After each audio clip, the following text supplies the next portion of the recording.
Next, we are going to see first law of thermodynamics. இந்த first law of thermodynamics அப்படிங்கிறது நீங்கள் சின்ன கிளாஸ்லேருந்து படிச்சுட்டு வர்றது தான். அதாவது எனர்ஜியை வந்து நம்ம க்ரியேட் பண்ண முடியாது, டெஸ்ட்ராய் பண்ண முடியாது, ஒரு ஃபார்ம்லேருந்து இன்னொரு ஃபார்முக்கு மாற்ற தான் முடியும். Energy can neither be created nor be destroyed, can be converted from one form to another அப்படிங்கிறத சின்ன கிளாஸ்லேருந்து நீங்கள் படிச்சுட்டு தான் வரீங்க. இருந்தாலும் இப்போ ஹையர் கிளாஸ் வந்துட்டிங்க இல்லையா, அந்த எனர்ஜியை பற்றி இன்னும் கொஞ்சம் டீட்டெயிலாக you are going to study. So first law of thermodynamics, it is also known as law of conservation of energy. Book எல்லாருக்கிட்டையும் இருக்குல்ல கையில், இப்போ law of conservation of energy அப்படிங்கிறது எல்லாரும் அண்டர்லைன் பண்ணுங்க. So it states that total energy of the isolated system remains constant, though it may change from one form to another form. ஒரு isolated system இருக்குன்னு வச்சுப்போம். ஒரு ஃப்ளாஸ்க் இஸ் ஐசோலேட்டட் சிஸ்டம் இல்லையா? Isolated சிஸ்டம்னா என்ன சொல்லியிருக்கேன்? எனர்ஜியும் எக்ஸ்சேஞ்ச் பண்ணாது, மேட்டரும் எக்ஸ்சேஞ்ச் பண்ணாது. அந்த ஐசோலேட்டட் சிஸ்டமில் எனர்ஜி எப்படி இருக்கும்? கான்ஸ்டண்ட்டாக தான் இருக்கும். ஒரு ஃபார்ம்லேருந்து இன்னொரு ஃபார்முக்கு அதெல்லாம் சேஞ்ச் ஆனாலும் அந்த எனர்ஜி எப்படி கான்ஸ்டண்ட்டாகவே இருக்கோ அதே மாதிரி நம்ம எனர்ஜி இருக்குது. நம்ம அந்த ஐசோலேட்டட் சிஸ்டம் மாதிரியே நம்ம நினச்சிப்போம்.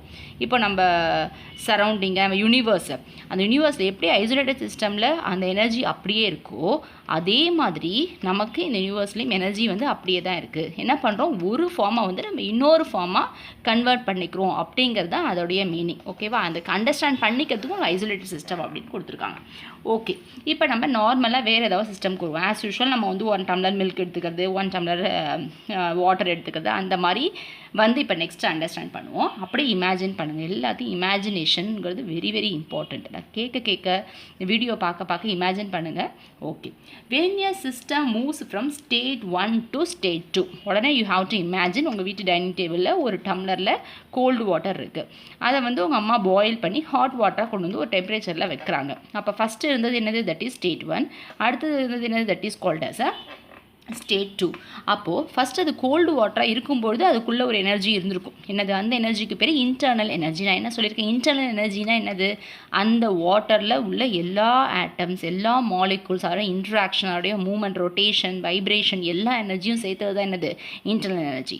ஃபஸ்ட்டு அதுக்கு ஒரு இன்டர்னல் எனர்ஜி இருக்கும் இல்லையா? ஸ்டேட் 1ல், அதாவது கோல்டு வாட்டராக இருக்கும்பொழுது தட் இஸ் U1. அப்புறம் பாயில் பண்ணி வச்சதுக்கப்புறம், ஒரு பாயில் ஒரு ஹீட் பண்ணி வச்சதுக்கப்புறம் அதுக்கு ஒரு இன்டர்னல் எனர்ஜி இருக்கும், தட் இஸ் U2. அப்போ என்ன ஆயிருக்கு? கண்டிப்பாக அதோட எனர்ஜி வந்து சேஞ்ச் ஆகிருக்குன்றது உங்களுக்கு தெரியுது இல்லை? அப்போ எப்படி ஹவு எனர்ஜி இஸ் சேஞ்சுன்னா வேறு ஃபார்ம்லேருந்து இந்த எனர்ஜி வந்து சேஞ்ச் ஆகிருக்கு. அதாவது U1ல் இருக்கிற எனர்ஜி வந்து தட் இஸ் ஃபஸ்ட்டு ஸ்டேட்டில் உள்ள எனர்ஜிக்கு பேர் internal energy, that is U1. Second உள்ளதுக்கு பேர் U2. அப்போ என்ன இருக்குது? எனர்ஜி டிஃப்ரென்ஸ் இருக்குது ரெண்டு ஸ்டேட்டுக்கும். ஃபஸ்ட்டு ஸ்டேட்டுக்கும் செகண்ட் ஸ்டேட்டுக்கும் உள்ள எனர்ஜி டிஃப்ரென்ஸ். எப்போவுமே சொல்லியிருக்கேன் டிஃப்ரென்ஸ்னால் டெல்டா U போடணும். இப்போ what is a delta U? Delta U is equal to U2 minus U1. இப்போ நீங்கள் பாயில் பண்ணதுக்கப்புறம் உள்ள எனர்ஜி மைனஸ் முன்னாடியே இருந்த energy. So that is called as a change in internal energy. Okay, அப்போ இந்த எனர்ஜி சேஞ்ச் எங்கேருந்து வந்திருக்கு அப்படின்னா, நம்ம ஹீட் பண்ணோம் இல்லையா, அந்த ஹீட் எனர்ஜி தான் என்ன இருக்குது? நம்ம பாயில் அடுப்பில் வச்சு ஹீட் பண்ணுறோம். அந்த ஹீட் எனர்ஜி வந்து இதோட இன்டர்னல் எனர்ஜி சேஞ்சாக மாறி இருக்குது. அவ்வளோதான். That is the difference. வேறு எங்கேயுமே எங்கே ஆகலை, எனர்ஜி போகலை. இல்லைன்னா அது ஒர்க்காக மாறி இருக்குது. அதெல்லாமல் நம்ம எனர்ஜியாக தான் சொல்கிறோம். இப்போ அந்த பாயில் பண்ணுறதுக்கு சில ஒர்க்கு நடந்திருக்கும், அந்த மூமெண்ட்ஸ் அதுவாக கன்வெர்ட் ஆகிருக்கு, ப்ளஸ் கொஞ்சம் ஹீட் ஆகிருக்கு அப்படிங்கிறது தான் அதோட அர்த்தம். So that is delta U is equal to U2 minus U1. Next பாருங்கள். This is a thing. So what is that internal energy? அந்த இன்டர்னல் எனர்ஜி சேஞ்ச் அப்படிங்கிறது எப்படி வந்தது? Either by the absorption of heat. ஒரு cold water hot வாட்டராக மாறுதுன்னா ஹீட்டை absorb பண்ணியிருக்கு. இல்லைனா by the evolution of heat. இல்லை ஒரு ஹாட் வாட்டர் திரும்ப கோல்டு வாட்டராக மாறுதுன்னா by the evolution of heat. இல்லைனா ஏதோ சம் ஒர்க், ஒரு கேஸ் நம்ம கம்ப்ரெஸ் பண்ணுறது, எக்ஸ்பேண்ட் பண்ணுறது சொல்கிறோம் இல்லையா, அப்போ வந்து work done on the system, work done by the system. So இதனால தான் என்ன ஆயிருக்குனாக்கா அந்த இன்டர்னல் எனர்ஜி சேஞ்ச் வந்து நடந்திருக்கு. But total energy of the system must remain constant. நான் சொல்லிட்டு ஒரு ஐசோலேட்டட் சிஸ்டம் மாதிரி டோட்டலாக எனர்ஜி எப்படி இருக்குது? கான்ஸ்டண்ட்டாக இருக்குது. ஒரு ஃபார்ம்லேருந்து இன்னொரு ஃபார்ம் தான் மாறி இருக்குது. அப்போ அந்த சேஞ்ச் இன் இன்டர்னல் எனர்ஜி எங்கேருந்து வந்துச்சு? ஃபஸ்ட்டு ஒரு எனர்ஜி இருந்தது, அடுத்து ஒரு எனர்ஜி இருந்திருக்கு, இந்த டிஃப்ரென்ஸ் வந்திருக்கு. இந்த எனர்ஜி எங்கேருந்து வந்திருக்கு? சப்போஸ் அது ஹீட் அண்ட் ஒர்க் ரிலேஷன்ஷிப்பாக நம்ம எடுக்கிறோன்னா மேத்தமெட்டிக்கலாக இந்த ஃபஸ்ட் லாவை எப்படி சொல்கிறோம்? த டெல்டா U, அந்த சேஞ்ச் எங்கேருந்து வந்தது? வேறு எங்கேருந்து தான் வந்திருக்கு, கிரியேட் பண்ணலை இல்லையா.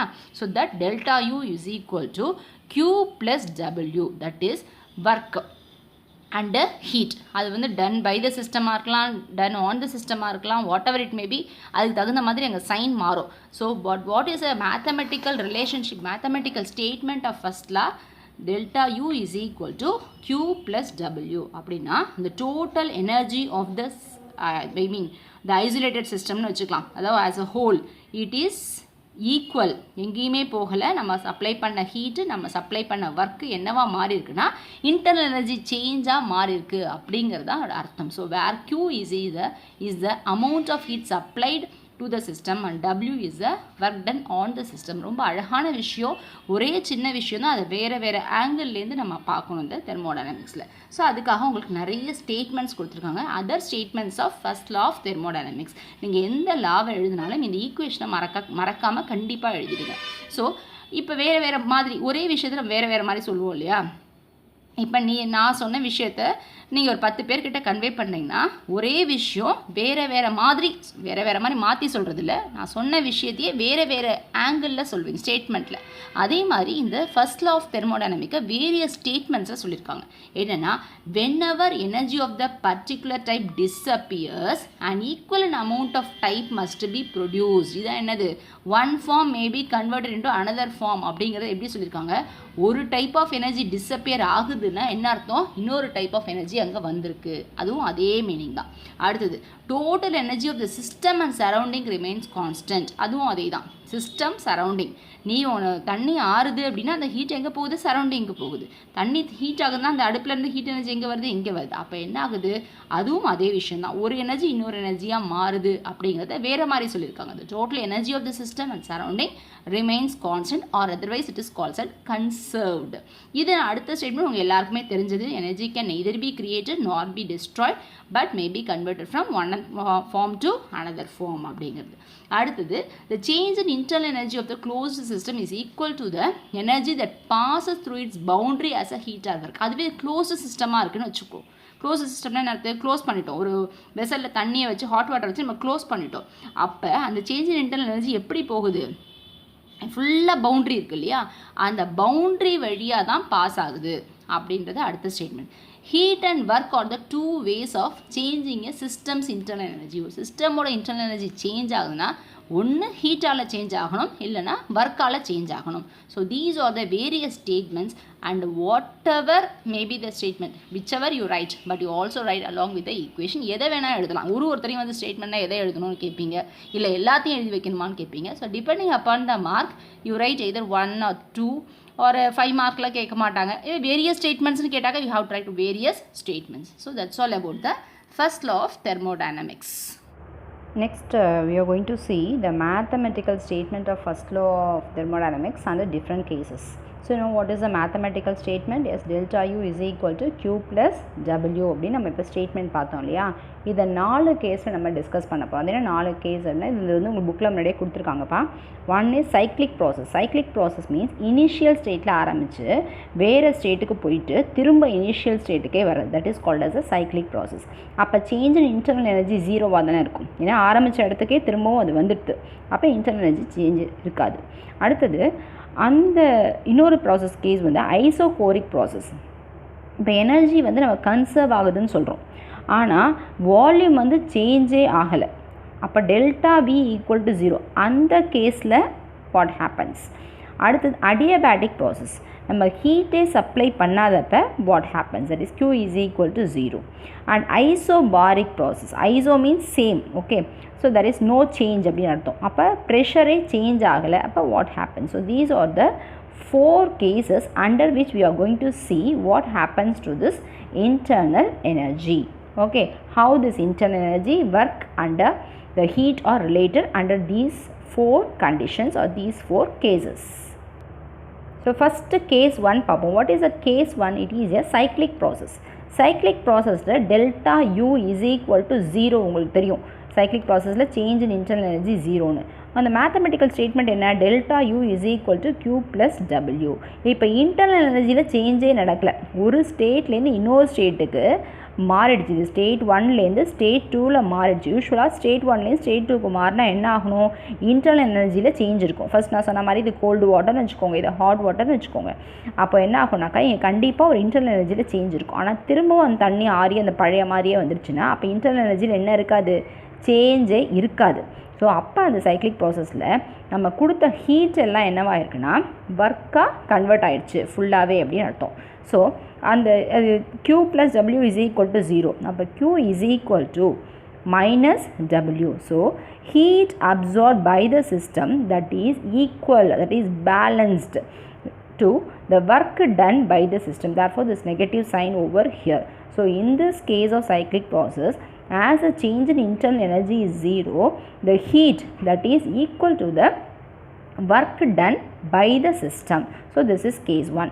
Next one is case 2, that is isochoric process. What is the isochoric process? Change in volume is equal to 0. ஒன்று ஸ்டேட் 1லேருந்து நம்ம என்ன பண்ணியிருக்கோம், ஸ்டேட் 2க்கு ட்ரான்ஸ்ஃபர் பண்ணியாச்சு, ஒரு மாறிடுச்சு. ஆனால் வால்யூமில் என்ன ஆகலை, எந்த சேஞ்சுமே இல்லை. வால்யூம் ஒன்று இன்க்ரீஸ் ஆகணும் இல்லை டிக்ரீஸ் ஆகணும், எதுவுமே இல்லைன்னா அப்படி எனர்ஜி எப்படி கன்சர்வ் ஆகுது, அந்த எனர்ஜி எங்கே போகுது, என்னவா மாறுது அப்படின்றது தான் இது. So mathematical statement is delta U = Q + W.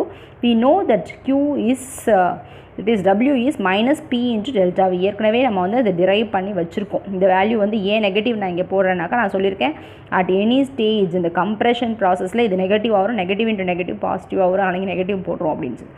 So whatever it is, whether it is negative or positive, when the delta V becomes 0, what happens? The change in internal energy is equal to Q. இது அப்படியே இந்த as a whole 0 ஆயிடுச்சுன்னா internal energy is equal to Q.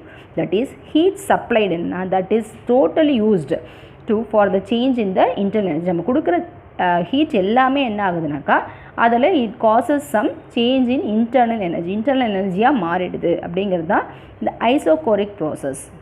So case 3 is adiabatic process. Adiabatic process na Q = 0. You know delta U = Q + W அப்படிங்கிறதுக்கு நமக்கு தெரியும். இப்போ இங்கே 0 போட்டுட்டோன்னா என்ன ஆகுது, டெல்டா U = W. அதாவது நான் ஹீட் எதுவுமே சப்ளை பண்ணலை, அப்போவும் ஒரு இன்டர்னல் எனர்ஜியில் ஒரு சேஞ்ச் இருக்குன்னா அந்த சேஞ்ச் எப்படி வருதுன்னா either work done by the system or work done on the system. அந்த change in delta U that is equal to the work, அந்த எனர்ஜி அப்படி யூட்டிலைஸ் ஆகிடுது அப்படிங்கிறது இதோடைய அர்த்தம். கேஸ் 4 பாருங்கள், it is isobaric process. Isobaric means what, it is same pressure, ப்ரெஷரில் எந்த சேஞ்சுமே இல்லை. இங்கே ஐசோபாரிக் சேஞ்ச் இன் ப்ரெஷருக்கு இங்கே டெல்டா V இல்லை, அதனால் நம்ம இந்த இடத்துல டெல்டா Vக்கு பதில் 0ன்னு சப்ஸ்டியூட் பண்ண முடியாது. அதனால் ஜஸ்ட் பாரு, இப்போ ப்ரெஷர் வந்து அப்படியே இருக்குது, இந்த வேல்யூ வந்து இது ஈக்குவேட் பண்ணணுன்னா என்ன அர்த்தம், இங்கே வால்யூமில் சேஞ்ச் ஆகிட்டுருக்கு, அப்போ தான் இந்த வேல்யூ வந்து பேலன்ஸ் ஆகும் இல்லையா. ஸோ இதுவும் equal, but it remains constant. நமக்கு வந்து என்ன ஆகுது, வால்யூமில் வந்து சேஞ்ச் கொடுத்து அதை பேலன்ஸ் பண்ணிக்கிட்டே இருக்குது. ஸோ ஹீட் அப்சார்ப் ஆகுது, ஆனால் ப்ரெஷர் மாறலை. So what happens, the heat absorb by the system, it is utilize, that is used for the pressure volume expansion. ப்ரெஷரை மெயின்டைன் பண்ணுறதுக்காக வால்யூமில் உள்ள சேஞ்ச் பண்ணி it is maintaining. So these are the mathematical statements of first law of thermodynamics under various conditions or various cases, various types of cases. ஒரு problem ஒன்று, example problem ஒன்று கொடுத்துருக்காங்க பாருப்பா. A gas contained in a cylinder that is fitted with a frictionless piston expands against the constant external pressure of 1 atmospheric pressure from a volume of 5 liters to volume of 10 liters. இப்போ இங்கே என்ன நடக்குது, expansion நடக்குது. Okay, internal pressure ஜாஸ்தியாக இருக்குது. In doing so, it absorbs 400 joule of thermal energy from its surrounding. அதே மாதிரி expand ஆகும்போது என்ன பண்ணுதுன்னா some energy it is absorbing from its surrounding. Determine the change in internal energy. Internal energy change என்ன அப்படின்னு கேட்குறாங்க. So from this what is given அப்படின்னு first பாருங்கள்.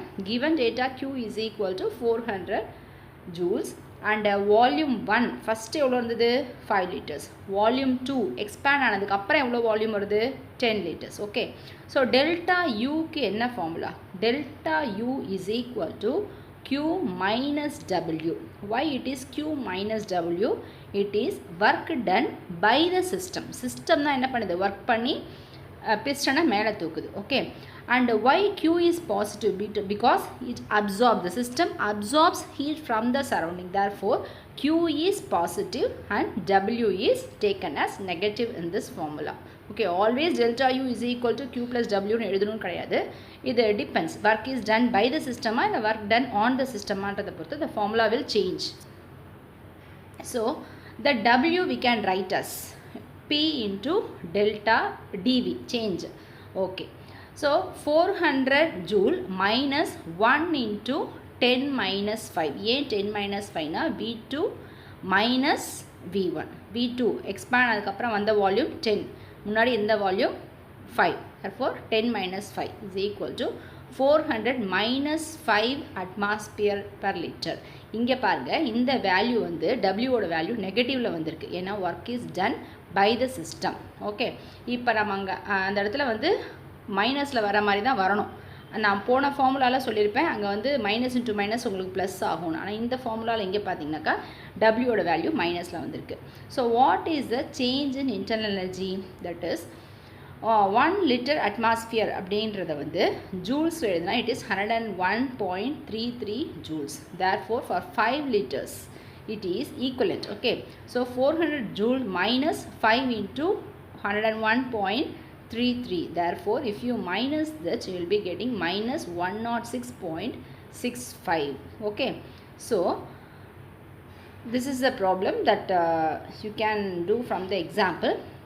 And if there is any similar problem in your book bag, you do that. So your homework is, so up to this இன்னைக்கு நடத்தின வரைக்கும் என்னெல்லாம் அன்னைக்கு போன லாஸ்ட் வீக் நடத்துறது இன்றைக்கி நடத்துறது இது ரெண்டுலேயும் என்னெல்லாம் புக் பேக்கில் இது ரிலேட்டடாக வருதுன்னு பார்த்து அந்த கொஸ்டின்ஸ்க்கான ஆன்சர் 1 மார்க்காக இருக்கலாம் இல்லை 3 மார்க்காக இருக்கலாம் இல்லை 5 மார்க்காக இருக்கலாம் அந்த கொஸ்டின்ஸான ஆன்சர்ஸை படிக்கிறது, அட்லீஸ்ட் பேஜ் நம்பர் நோட் பண்ணுறது இதெல்லாம் பண்ணணும். டெரிவேஷன்ஸ் எல்லாத்தையும் நோட்டில் போட்டிருக்கணும். இதெல்லாம் அண்டர்ஸ்டாண்ட் பண்ணியிருக்கணும். சில சமயம் வரைஞ்சி படிச்சிருப்பீங்க, சில பேர் ஃப்ளோ சார்ட் மாதிரி போட்டு படிச்சிருப்பீங்க. ஏதோ ஒரு மெத்தடில் நீங்கள் படிச்சிங்க இல்லையா, அந்த படித்ததுக்கான ப்ரூஃப் எனக்கு வரணும். அப்படியே புக்கை பார்த்து நோட்டில் எழுதாதீங்க, there is no use at all. ஏன்னா புக்கில் தான் படிக்க போகிறீங்க, அதை நோட்டில் பார்த்து சில பேர் என்ன பண்ணுறீங்க, புக்லேருந்து நோட்டில் பார்த்து எழுதி அனுப்புகிறீங்க. சில பேர் அழகாக தெரியுது படித்து எழுதுறீங்கன்னு. நீங்கள் படித்து அண்டர்ஸ்டாண்ட் பண்ணி எழுதுறீங்கல்ல, எழுதி பார்த்தது, எழுதுனது, படித்தது அந்த மட்டும் எனக்கு அனுப்பி வைங்க. எல்லாத்தையுமே கிளாஸ் ஒர்க்லேயே பண்ணலாம். உங்கள் கிளாஸ் ஒர்க்கை உங்கள் கெமிஸ்ட்ரிக்கான ரஃப் ஒர்க் மாதிரி யூஸ் பண்ணிக்கலாம். ஒரு தடவை தான் எழுதணும், ரெண்டாவது எழுதக்கூடாது, இதுதான் எழுதணும் அப்படிலாம் இல்லை. எல்லாத்தையும் படிக்கிறதுக்கு நீங்கள் யூஸ் பண்ணிக்கோங்க சிஸ்டமேட்டிக்காக. நாளைக்கு எக்ஸாம் போது புரிகிற மாதிரி இது இருக்கணும். Okay, thank you students.